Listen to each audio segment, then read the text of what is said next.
Hola gente, bien, hace un tiempo atrás hice un video repasando las encíclicas católicas que tienen críticas hacia el liberalismo. En ese video no incluí encíclicas ni de Benedicto XVI ni tampoco del Papa Francisco. En el caso de Benedicto XVI no lo incluí porque siempre escuché que él había sido un gran teólogo y sé que tiene libros al respecto y también debates, entonces en ese momento pensé que me gustaría hacer un video específico sobre todo ese asunto. Y en el caso de Francisco pasaba una cosa parecida, nada más que lo que se hablaba de él eran todo tipo de pestes, críticas de que era woke, progresista, peronista y no sé cuántas cosas más. Y entonces también en algún momento quería hacer una comprobación en un video concretamente sobre ese tema. El asunto es que en cierta forma me sorprendió su fallecimiento porque si bien no estaba a 10 puntos, parecía que estaba mejorando. Y bueno, entonces hice el repaso para este video. Mi punto de vista es que si uno hace una combinación entre las encíclicas que repasé para la otra vez, con lo que escribió y dijo Francisco, y también con el asunto de los güelfos y los gibelinos dentro de la iglesia, un poco se puede deducir cuál es el estado actual del catolicismo y hacia dónde se puede dirigir. Así que eso es lo que voy a tratar de explicar en este video. Sepan que va a haber críticas y va a haber algunos reconocimientos, así que presten atención. Y bueno, lo primero que me parece importante decir sobre el tema de Francisco es que en una entrevista que dio hace más o menos 2 o 3 años, nada muy difícil de conseguir, él explicaba que las cosas que él mencionaba y que quería llevar a cabo en su papado no eran un invento que se le ocurría de la nada, sino que eran cosas que ya estaban habladas en el precónclave. Esto significa que en el momento en el que él fue elegido, alguna parte de la iglesia ya quería seguir un determinado rumbo y él menciona en esa entrevista que se estaba limitando simplemente a llevar a cabo lo que se había hablado. Esto mismo también se puede combinar, por ejemplo, con que en la encíclica Laudato Si, que en su momento generó polémica y muchos decían que era woke y no sé cuántas cosas más, Francisco aparece literalmente citando, por ejemplo, a Benedicto XVI, que como dije antes tiene buena imagen, y Benedicto decía que habría que corregir modelos de crecimiento, refiriéndose a modelos de producción, porque parecen incapaces de garantizar el respeto por el medio ambiente, y de la misma manera aparece citado el Papa Pablo VI, que si no recuerdo mal es de la década del 60 o el 70, que hablaba de una problemática que es consecuencia de la actividad descontrolada del ser humano, y de la misma manera aparecen citas de Juan Pablo II o de Juan XXIII, por ejemplo. Con esto me refiero a que no es algo nuevo que los papas se interesen por cosas como por ejemplo el cuidado de la naturaleza, evidentemente es un rumbo que se está tomando, pero también hay que aclarar que ellos no hablan de ese tipo de cosas desde una perspectiva woke, sino que lo hacen desde la típica perspectiva humanista católica. O sea, básicamente lo que les preocupa es que hay un grado de técnica muy alto, pero no está compensado con una misma proporción de ética. Y en cierta forma tienen razón, o sea, nadie sabe a dónde vamos a ir a parar con la inteligencia artificial, o con los robotitos, o con los viajes al espacio, o cosas así. En todo caso, por ejemplo, hay cosas que son criticables de Francisco, por ejemplo, que su mensaje, en mi opinión, no es que fuera woke, progresista, ni ninguna cosa así. Yo veo que la palabra que mejor definiría su mensaje es inconcluso. O sea, él, por ejemplo, en las encíclicas y en las exhortaciones, todo el tiempo te hablaba de que no te vayas ni a un extremo ni al otro, que en un principio está bien. O sea, por ejemplo, te decía, ni contamines todo, ni tampoco vuelvas a las cavernas. Pero claro, mucha gente quedaba confundida porque a ese tipo de frases les faltaba un remate, alguna afirmación más tajante de por dónde ir. Entonces muchas personas se quedaban confusas porque veían que eso podía tener un riesgo. Y la realidad es que tal vez tenían razón. Ahora, ese tipo de comunicación que él tenía más o menos se puede rastrear por qué la llevaba a cabo de esa forma. Porque él hablaba de que, bueno, quería incluir a todos, todos, todos, como decía, que en principio tampoco es algo anticatólico ni nada tan malo, y su filosofía era, bueno, ir a los confines, a las periferias del mundo, buscar a los excluidos, a los diferentes, a los que sufren, a los carenciados, y para poder incluirlos un poco intentaba ocultar las cosas más fuertes de la doctrina y de la teología como para no espantarlos, porque a veces él pensaba que presentar las cosas de una manera muy directa podía ser como un ladrillo con el cual la gente se siente hasta agredida y tal vez entonces prefiere irse. Claro, eso es una cosa que puede ser criticable. A mí, por ejemplo, me hace acordar a los famosos cuando piensan ciertas cosas, pero se autocensuran para que no los cancelen. Y bueno, como digo, es bastante discutible si ese enfoque es válido o no. Pero no pierdan de vista que el catolicismo siempre quiere ir a buscar a las personas que no son creyentes. Es decir, políticamente vos por ahí te considerás de derecha y querés hacer una raya y que no pasen las personas de izquierda. Pero desde un punto de vista católico, espiritual y humanista, las cosas no se llevan a cabo de esa misma manera. Uno de los problemas por los cuales se sobreinterpreta mucho de lo que Francisco dijo como uboque es porque hay mucha gente que se dio demasiada cuerda con la llamada batalla cultural. Y en realidad lo que hay que decir es que eso pasa porque la batalla cultural en realidad no es ninguna batalla cultural, son toneladas de amarillismo en redes que sirven, bueno, primero para monetizar canales y espacios en internet y después para ver si se puede candidatear algún demente o alguna cosplayer o gente así. Entonces hay personas que están tan metidas en todo ese mundo con las etiquetas con las que se juzga todo desde ahí, que leen a un papa interesándose por la naturaleza y automáticamente piensan que eso es progresismo. Pero bueno, ya expliqué un poco desde qué perspectiva se habla de estos temas. Otra crítica que se estuvo haciendo durante estos días, estas últimas 2 semanas por lo menos, es que muchos no entendían qué tenía que hacer un papa hablando sobre, como digo, el medio ambiente. Porque ellos, claro, no estudian las encíclicas, entonces dicen, esto parece una cosa muy mundana y el papa debería estar hablando sobre temas más espirituales. Ellos deben pensar que el papa tiene que hablar todo el tiempo sobre no sé, querubines bailando en el paraíso, ¿se entiende? Pero no es algo nuevo, o sea, yo cuando repasé las encíclicas hay algunas que, por ejemplo, los papas escribieron sobre el cine, porque de repente surge el cine y por ahí él cree que hace falta aclarar las posibilidades y los riesgos que puede tener. Otra cosa que por ahí sí sería criticable es que Francisco creía que a los organismos internacionales que ya existen, por ahí había que sumarle más organismos que fueran más fuertes y más eficaces. Y como sabemos, eso puede significar un poco un ahogo a las soberanías de los países. Entonces, por ejemplo, eso es una cosa que se le puede criticar. Pero al mismo tiempo habría que decir que él contemplaba, por ejemplo, que no todos los países tienen el mismo grado de responsabilidad. No es lo mismo, por ejemplo, el impacto que puede generar Argentina que el que genera China. Y eso lo decía literalmente. Además tenía frases bastante crudas contra el modo de vida moderno. Por ejemplo, hablaba de que hay una abrumadora oferta de productos tecnológicos y que entonces puede que se desarrolle una profunda y melancólica insatisfacción en las relaciones interpersonales o un dañino aislamiento, y también denunciaba las presiones de organismos prestamistas que le hacían esas presiones a países en desarrollo para que, por ejemplo, lleven a cabo políticas de salud reproductiva. Esto pasó literalmente acá en Argentina cuando Macri recibe el préstamo del FMI y, oh casualidad, un poco tiempo después pone al Congreso a debatir la interrupción del embarazo. Además, también habría que decir que la justificación de hablar de estas temáticas por parte de los papas también está en el propio catecismo cuando se habla de la interdependencia de las criaturas que es querida por Dios, porque en definitiva esa interdependencia se da en la creación de Dios. Una cosa muy parecida alrededor de Francisco pasa con la encíclica Fratelli Tutti.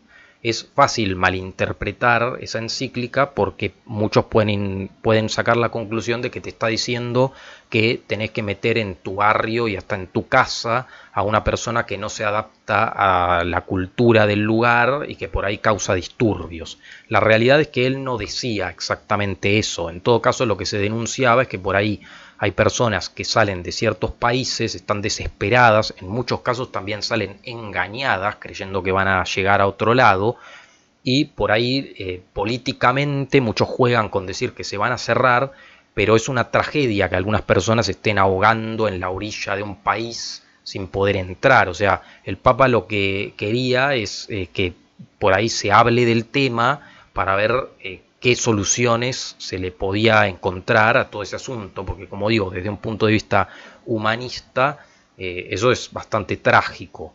Al mismo tiempo, también en esa encíclica se denuncian cosas típicas de la modernidad y la posmodernidad, como por ejemplo la falta de hijos que provoca un envejecimiento en las poblaciones y que esto nadie le está prestando atención y en un momento va a ser un problema que va a surgir así muy repentinamente.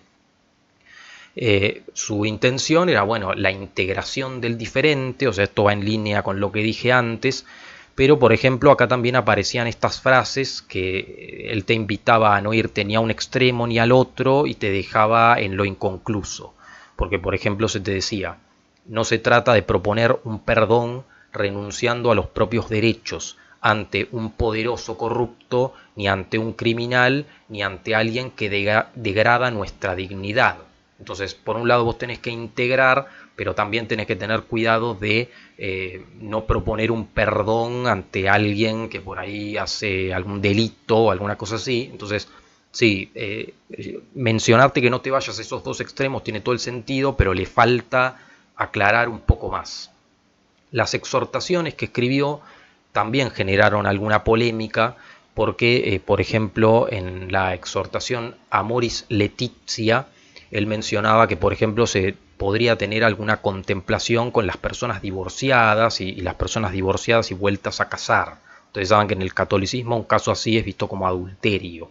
Pero claro, él, justamente basándose en Benedicto XVI, mencionaba que tal vez muchas personas se habían casado y habían dicho sí para siempre sin ser plenamente conscientes de lo que habían hecho, y entonces invitaba a los diferentes obispos a aplicar un cierto criterio y tener discernimiento sobre cada caso. Claro, esto, como digo, por un lado puede tener sentido y no es una cosa que haya inventado Francisco, pero por otro lado podía tener un doble filo, porque si vos introducís la idea de que cada uno de una manera subjetiva se fije en cada caso y que el parámetro no sea la doctrina y la teología, un poco puede que se te desvirtúe todo, puede que el catolicismo termine un poco distorsionado. Otra cosa que, por ejemplo, generó polémica es las intenciones que tenía Francisco de respetar a las personas con determinadas orientaciones sexuales. Una cosa que tiene que quedar bien clara acá es que cuando a Francisco le preguntaban, por ejemplo, qué haría él con un hombre que está con otro hombre, y él respondía que él no era quien para juzgar, eso no tiene nada de anticatólico, ¿se entiende? O sea, políticamente algunos, como digo, quieren hacer una separación muy grande y demás, pero desde el humanismo católico no es que se persiga a la gente y se la trate mal o cosas así. La intención es que por ahí se sientan incluidos y con el paso del tiempo se den cuenta. ¿Es correcto el enfoque y puede tener un buen resultado? En realidad nadie sabe, pero no es algo herético, no es algo woke y no es algo del representante del maligno ni ninguna cosa así, ¿se entiende? Entonces este tipo de polémicas son las que se generaron alrededor de Francisco, pero sirven como para tener un parámetro de que no eran cosas inventadas por él, no fue el peor de la historia, como dijeron muchos, y posiblemente es un rumbo que la Iglesia ya viene tomando hace tiempo y que claramente el nuevo Papa, León XIV, claramente también va a tener. O sea, no van a desaparecer estas temáticas. La Iglesia se está queriendo acomodar de alguna manera con eso y está como llamando a una concordia, a una calma, y obviamente todo eso va a seguir siendo malinterpretado como woke y progresista. Ahora, una cosa que me parece importante sumar a todo esto es el tema de la diferencia dentro del catolicismo de güelfos y gibelinos.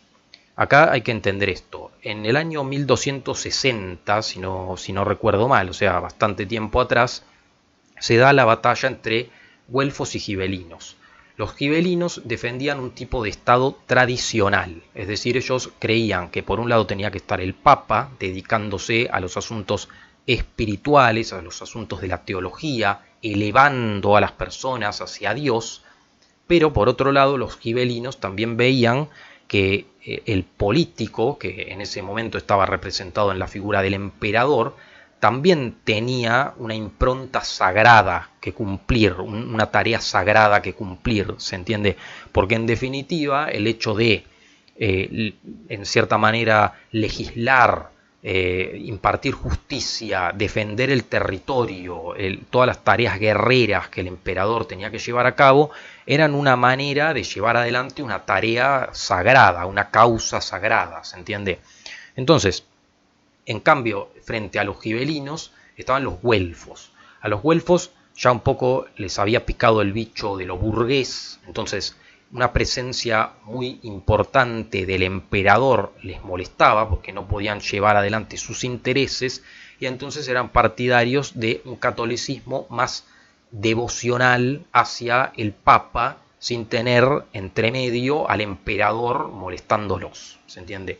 En esa batalla que se da en esos años ganan los güelfos y eso determina el catolicismo que se da desde ahí en adelante. De hecho, diferentes autores sitúan el comienzo de la decadencia de Occidente, como se suele decir, en ese momento, porque desde el momento en el que vos alterás ese estado tradicional, se empieza a alterar toda la estructura de la sociedad. Vos en un principio quedás con un catolicismo güelfo que empieza a ver a la política como algo cochino, como algo mundano, como algo de lo que no hay que preocuparse para ser un buen católico, digamos. Empiezan a ser muy devocionales hacia el Papa, desarrollan un catolicismo de la alabanza, de seguir lo que diga el Papa.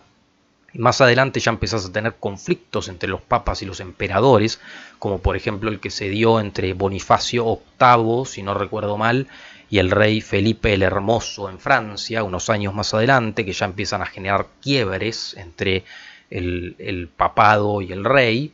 Y más adelante ya tenés, por ejemplo, el fenómeno de las monarquías absolutas, tenés la reforma, o sea, es como si se hubiera hecho una demolición de un primer piso y después de eso van cayendo todos los otros pisos. Tenés esos conflictos, después tenés la Revolución Francesa, tenés a los trabajadores rebelándose contra los burgueses propietarios de los medios de producción y terminás llegando a la actualidad en donde directamente un montón de gente se quiere rebelar contra todo, porque sí, quieren deconstruir todo sin entender muy bien por qué ni contra qué se rebela. En ese momento de la historia estaríamos nosotros.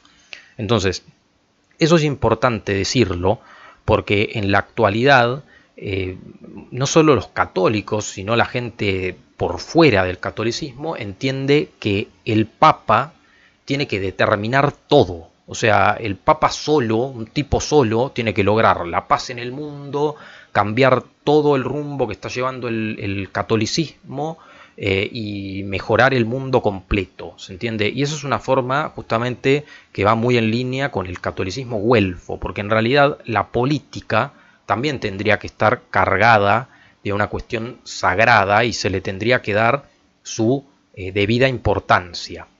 ¿Esto por qué lo estoy diciendo? Porque justamente el Papa nuevo se hace llamar León XIV, sucesor, se podría decir, en cuanto a nombre, de León XIII.